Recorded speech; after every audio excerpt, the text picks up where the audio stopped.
Our next speaker is Chris Bensch from the Strong Museum. I'm also going to let everyone know now that we will have bagels and donuts. When that is out, feel free to just go help yourself. It should be out around 10. Let me tell you a little bit about Chris. So Christopher Bensch joined the Strong Museum of Play in Rochester, New York, where we all are. I think most of us have been there. I will be hopefully going today. In 1989 as a curator, and since 2004 has served as vice president for collections, overseeing the museum's curatorial, conservation, and library functions of the more than 520,000 objects that make up the largest, most comprehensive collections of toys, games, dolls, and video games in the world. His most recent project was the Hasbro Game Park, an outdoor exhibit that's part of the museum's 90,000 square foot expansion in 2023. His current focus is on the National Archives of Game Show History and a 2026 exhibit on game shows. Chris.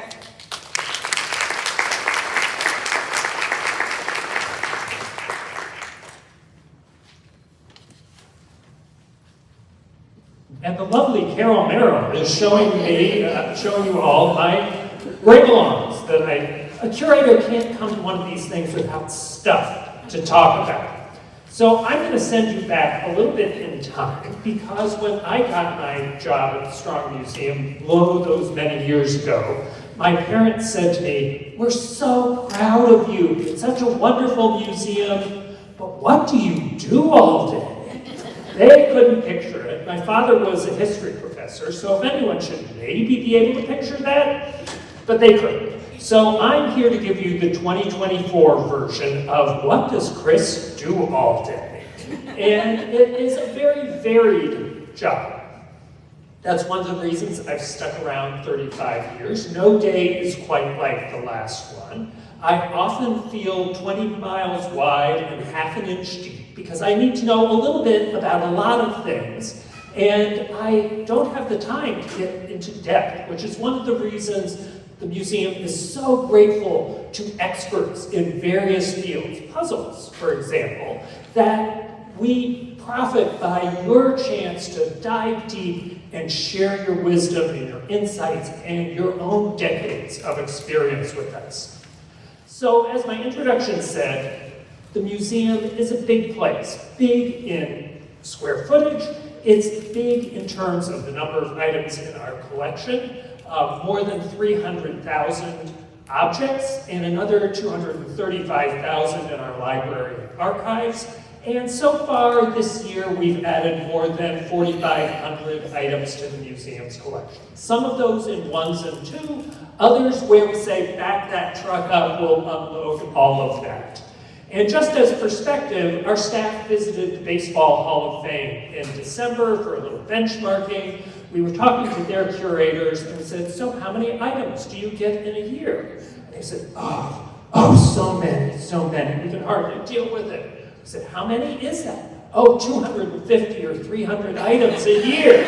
And we stifled our laughter, we chewed our cheeks and tongues so that we didn't burst out, because that's a rounding error in a month at the Strong Museum. So we're really busy people. There's about a dozen of us on the collections team. Curators, librarians, archivists, conservators, looking after all this stuff and adding to it at a rapid pace. So where do we find things? One is through generous donations from people like you. We have had so many kind offers, even just in this weekend, of, "I need to think about my collection. Is the Strong Museum a possible place for us?" And I have business cards here, so if you want to have those thoughts, we can talk. But we also go out and buy things sometimes. Now, the curators share a very small budget. If we were an art museum, we couldn't buy the lower left corner of a bad 19th century painting for what the curators all share. So, fortunately, we collect mass-produced items, largely.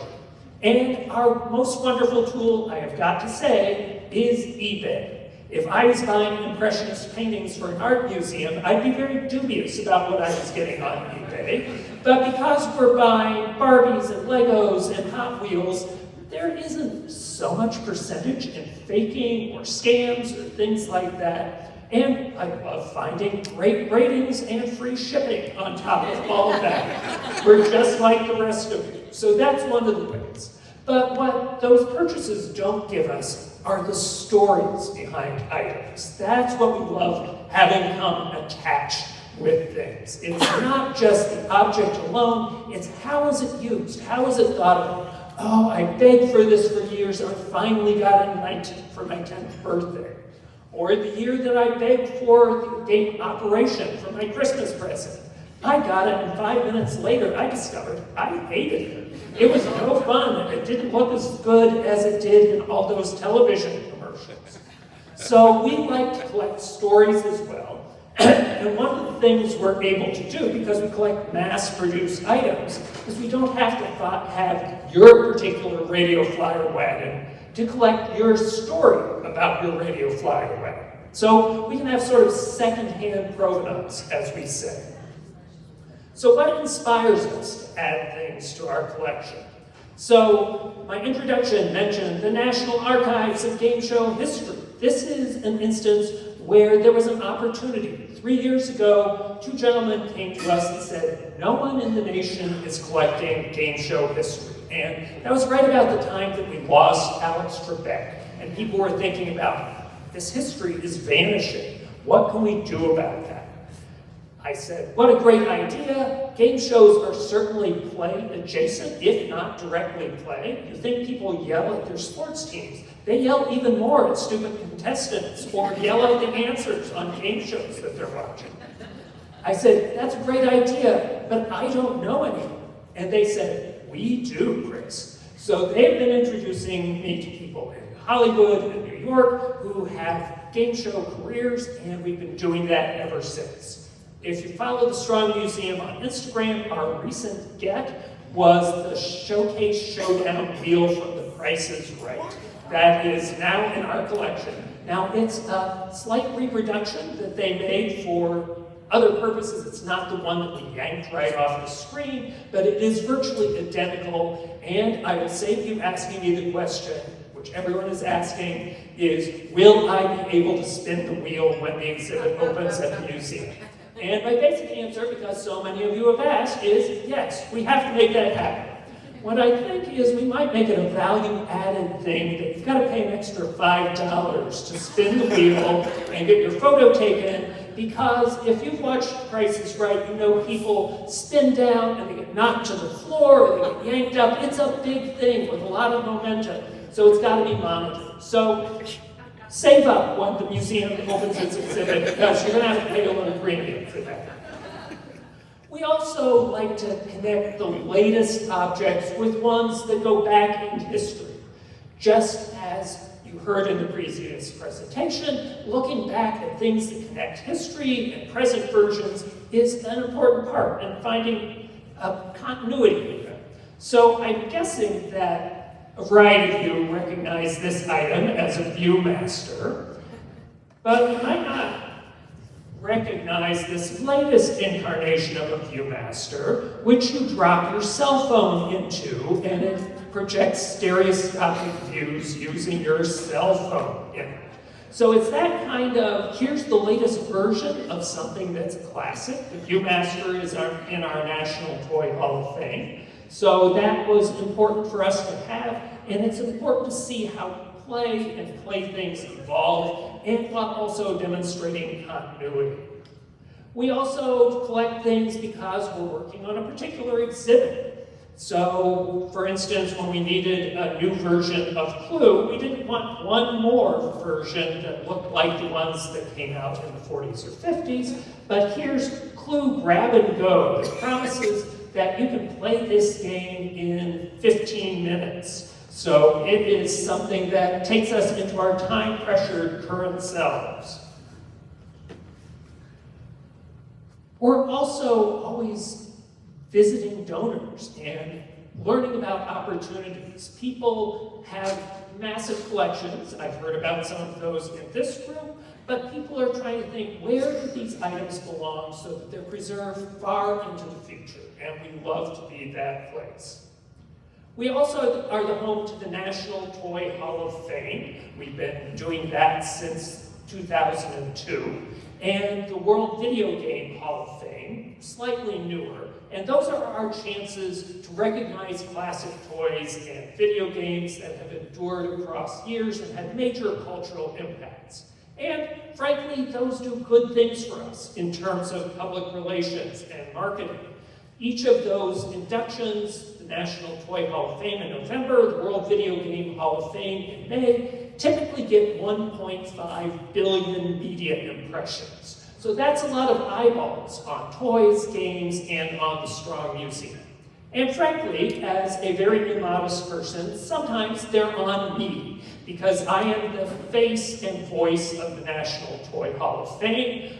So our thrill this year was that we were able to do our induction live on Good Morning America from New York City. So that was a chance, even in these depressed days of traditional media, to get a lot of eyeballs on the topic of play and toys and why they're important in the world. We also have stories, as I say. So in 2005, we inducted the cardboard box into the National Toy Hall of Fame. And we were wanting to throw a little curveball into the mix and think about things that people play with that aren't traditional toys. And we were thinking about, especially those big refrigerator boxes, console television, the washer, the dryer, that you turn into a spaceship or a little house on the prairie or a fairy tale castle, all of those kinds of things. And when Nick and I were going to Toy Fair that year, the big trade show that happens in New York City every year, I thought, these people are going to burn us alive. We are promoting playing with the boxes that their things come in instead of the things that they spend their lifetime marketing and creating.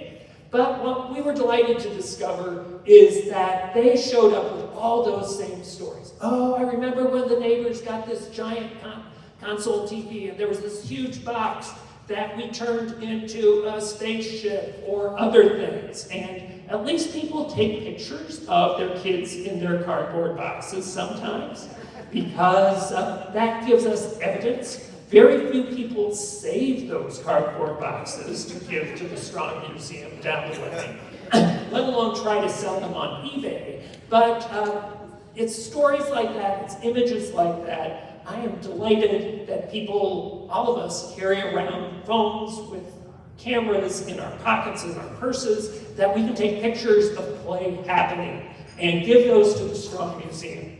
And now you don't have to rip your snapshot out of your family album. You can give us a digital copy of that, and you don't lose anything, and we gain. We also, those of you who took our tour into the library, excuse me, gets choked up thinking about all these important topics. We collect trade catalogs. The catalogs that went out from manufacturers continue to go out in some ways. To promote to retailers, you need to stock our toys, games, our video games in your store. Before, there were just 3 or 4 big retailers like today. Lots of those went out. And we have more than 70,000 of those in the Strong Museum's collection. They're a unique resource. They're things that don't necessarily exist, items that were only on the market for a year with their pricing, their advertising. I continue to marvel at all the people who save these catalogs. New catalogs come out, the prices have changed, the products have changed. Why did you keep last year's? But we've had some great people who've kept 15, 30,000 of those in their dry basement with dehumidifiers running. So we are happy that there are obsessive people out there. As I say in the curatorial team, OCD is a good quality up within a limit. Dealing with things in a methodical way is also very important. And one of the things that we do is moving collections. That is something that is a frequent project. When we speak to graduate students from the Rochester Institute of Technology in their Museum Studies program, I say the other thing all these students need to do is rent a 26-foot truck and see if they can back it up to a donor's house. Because you are going to need to do that. Nick Ricketts did a wonderful K-turn on the front lawn of the Berenstain household in order to get our truck back on the road after picking up a donation there, which I must say was in their basement where they had had a furnace backfire and everything was coated with a fine layer of black soot. So we came out looking like chimney sweeps from that project. I say to new candidates, it looks like a white-collar job, but is your tetanus shot up to date? And I've learned the hard way that no collector ever stores everything right by the front door, so that we can go in and say, fine, thanks, got it, see you. It's in the back barn, it's in the attic, it's in the basement, it's all over the place, and we have to deal with that. One of the most memorable ones for that was a collector of construction toys in Illinois, south of Chicago. He loved Meccano best. I didn't want to bring a Meccano set because they weigh a ton, even the small ones. I brought Lincoln logs symbolically, and they were in the 3rd floor of his house. He had a collection that he had sold to the National Building Museum in Washington, and his wife thought that that collection was going to be their nest egg for their retirement years. But all of you collectors out there know he had this giant chunk of money burning a hole in his pocket. So he built a whole new collection of construction toys that he offered to the Strong Museum. And we went out there to pick it up, a team of 5 of us, and he said, well, you know, it took the Smithsonian 2 weeks to pick up the comparable collection. I said, we are 5 people, I'm giving us 3 days. It's never gonna happen. It happened. And at the end of that, as we were putting the last construction piece onto the truck, he said, Chris, I have just one thing to say to you. I said, George, what is that? He said, you're better than the Smithsonian.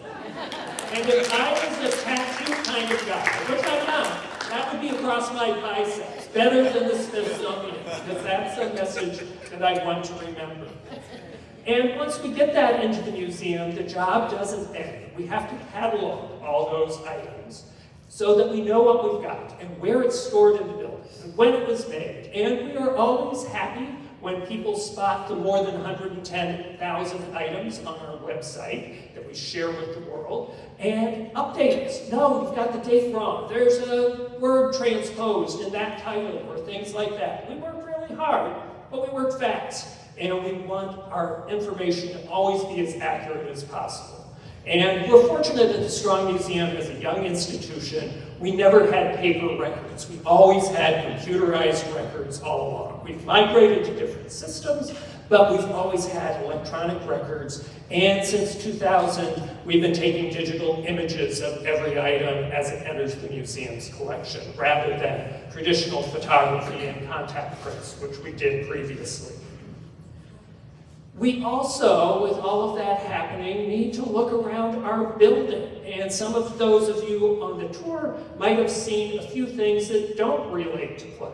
More than a few things, actually, that don't relate to play. And something that we've been doing very actively in museum terminology is deaccessioning. 4 times a year, we look around the collection and propose to our board of trustees things that don't belong, that don't have anything to do with our mission to represent the history of play.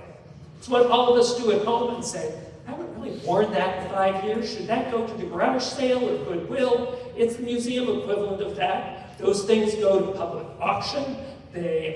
Any funds they bring back go to new acquisitions. They're part of what sort of feeds that circle of life, or caring for things that we have in our collection. So that's an ongoing process and part of what occupies my day. One of the other things that I do is what I'm doing here today. I am the public face with my colleagues of the museum. So I do a lot of presentations, especially in the Rochester region. I just booked a Zoom talk for a library in Auburn, Massachusetts later this fall. We do things online. There are weekly blogs that go out about our collection and our objects. We have online exhibits. If you can't come to the museum, you can see some of the things, not only our whole database, but also composed exhibits with interpretive content. If you can't get enough of me, there's actually a smartphone app of me talking about 12 must-see things in the Strong Museum. So you can do that. And I'm also the media guy. That was not in my job description when I started out. And there are things in life that intimidate me greatly, but turn on a camera or point a microphone at me, and I am ready to go. So you can find me on all 3 seasons of Toys That Built America on the History Channel.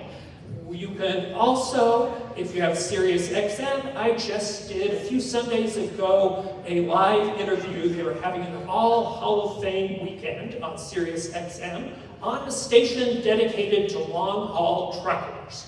Not an audience I had reached previously, but when you think about it, they've got a lot of time on the road to listen to things. I didn't know what I was going to get going into this. The host was one of the most fascinating and educated people I've ever talked to in that kind of role. He brought everything from Dutch artist Peter Bruegel to industrial designer Raymond Loewy into the conversation that we talked. He had a great analysis of Monopoly's impact on American popular culture and games.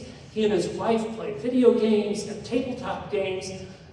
I was looking for Nick's replacement, and I said, if you don't have a day job you're willing to give up, I would hire you in a minute. So it is part of getting the word out and making people think about the significance of play. And as I said, a big time to do that is for the National Toy Hall of Fame. We are just wrapping up nomination period for the 2024 induction. So if your favorite has been sadly overlooked, jigsaw puzzles are already in, that's taken care of.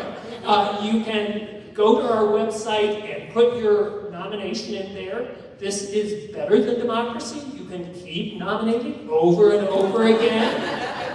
We had one very loyal woman whose father had created the game Barrel of Monkeys, and she nominated her father 600 times in Barrel of Monkeys to get into the National Toy Hall of Fame. It didn't happen, but we were really impressed. So in 2023, there were 4 inductees to the Hall of Fame. Baseball cards, Cabbage Patch Kids. I brought one of those with me. This is a little different. This is a baby Cabbage Patch Kids. I personally call this the larva since it has no legs. Nerf also got it. And because it was the 25th anniversary of the National Toy Hall of Fame, we decided to do a truly public vote for what we called the Forgotten 5, toys that had been overlooked repeatedly in induction and never made it over the top into the Hall of Fame. And America has spoken, thousands of people voted, and the winner was none other than the Fisher-Price Corn Popper, that popping toy that kids love and most adults are glad when their kids outlive that phase. And we're always developing new exhibits. The next thing is just over the horizon. For September, there's an exhibit about the 50th anniversary of Dungeons and Dragons coming up. There is what is now, it's moved a little further into the distance, this big exhibit about game shows. It's now going to be in 2027, because we have so many things in between now and then to fit in, like a giant marble track in part of the museum's current lobby, where you might have seen Snoopy. That's going to be there. We're engineering that. It's got to be bigger, better than anything else. The person who gave money toward that wanted it to be a Guinness record holder. The record for a marble track is 32 miles down the side of an Alp. We're not going to beat that, but boy, is it going to be cool inside the Strong Museum. So that gives you just a little bit of a picture of what a curator at the Strong Museum does. If it makes you want to apply for Nick's position, I haven't made a final offer to the candidate that I'm looking at, so you might have a chance to clinch the deal. And I hope you will continue to pay attention to what we're doing here in Rochester. Come back again. We loved you all in 2018 when you visited here. We'd love to have you make a return visit. I think the fact that this is the largest ever puzzle parley speaks a little to why you should come back to Rochester. So thanks for having me, and puzzle on.